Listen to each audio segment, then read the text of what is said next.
Facts cafe में हम आपको अलग अलग फैक्ट्स के बारे में बताते रहते हैं, जहां हमने दुनिया ने कितनी तरक्की कर ली है उसके बारे में भी बहुत सी जानकारी दी है। लेकिन क्या आप ये मान सकते हैं कि दुनिया के इतने आगे होने के बावजूद भी कुछ लोग 5000 साल पहले की परंपरा के साथ जी रहे हैं। जी हाँ, अफ्रीका के तंजानिया में रहती है मसाई जनजाति, जो आज तक अपनी 5000 साल पुरानी परंपराओं से जुड़ी है और यहाँ के लोगों की बहादुरी के किस्से दुनिया भर में मशहूर भी हैं। तो इनके बारे में जानने से पहले चैनल को आगे बढ़ाएं, यानी जल्दी से सब्सक्राइब करें। तंजानिया में 3 तरह की जनजातियाँ रहती हैं, मसाई, मुकोंडे और मनाती। लेकिन जब दुनिया विकास के नाम पर दौड़ते हुए आगे बढ़ रही थी, उस समय ये जनजातियाँ पिछले 5000 साल पुराने तौर तरीकों के साथ जी रहे थे। यही नहीं, ये आज भी उसी तरह के पर्यावरण और माहौल में रहने की आदत रखते हैं। इन लोगों का मुख्य पेशा गायों को पालना है और इसी के इर्द गिर्द इनकी जिंदगी घूमती है। यहाँ तक कि ये बहादुर लोग जंगलों में अपनी गायों की रक्षा के लिए जंगली शेर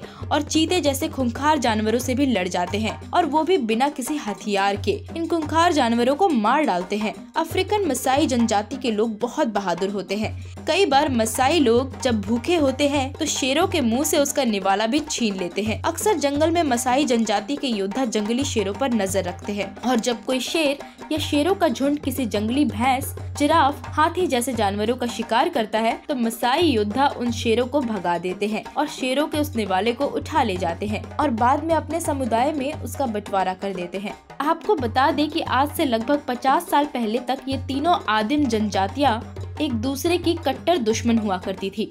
गलती से भी अगर एक जनजाति के लोग दूसरी जनजाति के इलाके में चले जाते थे तो अपनी दुश्मनी निभाते हुए वो उसकी हत्या कर देते थे। यहाँ तक कि सर को काटकर विजय के प्रतीक के रूप में अपने गांव के बाहर के सबसे ऊंचे पेड़ पर टांग देते थे। यहाँ के रीति रिवाज भी इनकी इसी बहादुरी पर आधारित है। इन जनजातियों के उन्हीं पुरुषों को लोग अपनी बेटियां शादी के लिए सौंपते हैं जो जंगलों में जाकर बिना किसी हथियार के कम से कम एक शेर का खात्मा करते हैं। हालांकि आजकल सरकार इनके इलाकों में जाकर इन्हें शिक्षित कर रही है ताकि ये लोग परंपरा के नाम पर जंगली जानवरों की हत्या ना करें। इससे अब काफी हद तक इस प्रथा पर सुधार भी हुआ है। अभी भी शादी के लिए लड़के के पक्ष को कम से कम 30 गायों को लड़की पक्ष को गिफ्ट के तौर पे देना होता है। उसके बाद ही लड़की पक्ष वाले अपनी लड़की की शादी करते हैं। सिर्फ टेक्नोलॉजी के मामले में ही नहीं, बल्कि यहाँ के लोग फैशन यानी कि पहनावे में भी काफी पीछे हैं, क्योंकि मसाई जनजाति की औरतें अपनी कमर के नीचे के हिस्से को कपड़े से ढकती हैं, लेकिन कमर का ऊपरी हिस्सा खुला रहता है।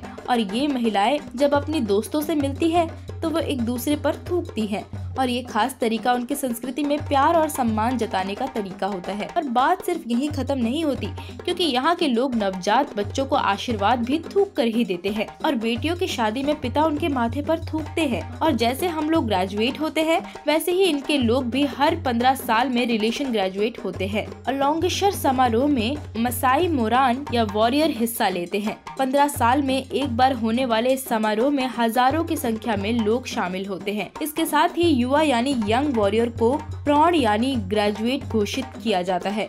और इसकी खास बात ये है कि इस समारोह में 3000 मवेशी और 30,000 बकरियां लाई जाती है।